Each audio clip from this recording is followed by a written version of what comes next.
Hello everyone, welcome back to my channel. রোজকার মতন আবার একটা নতুন ভিডিও নিয়ে এসে গেছি। তোমরা নিশ্চয়ই বুঝতে পেরেছো, ড্রেস বের করেছি মানে কোথাও একটা যাব।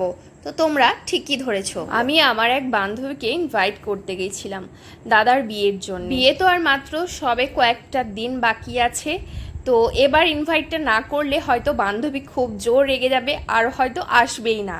তাই আজকে বরকে পটিয়ে পাঠিয়ে বেরিয়ে গেছিলাম সন্ধ্যের দিক করে। বান্ধবীকে আমি বলেছিলাম যে আমি সন্ধ্যে নাগাদ করে যাব, তো বান্ধবী আমার বিকেল 3টে থেকে ফোন করেই যাচ্ছে কখন আসবি কখন আসবি। কারণ বান্ধবীর মা মানে কাকিমা আমাদের জন্য অনেক রকমের নাস্তা করে রেখে দিয়েছিল, ঠান্ডা হয়ে যাচ্ছিল, এই কারণে বান্ধবী আমার ফোন করেই যাচ্ছিল। ঝটপট খাওয়া দাওয়াটা সেরে নিয়ে এরপর কাকাবাবু আর কাকিমার কাছে চলে গেলাম ইনভাইট করতে, মানে বান্ধবীর আব্বুর মার কাছে।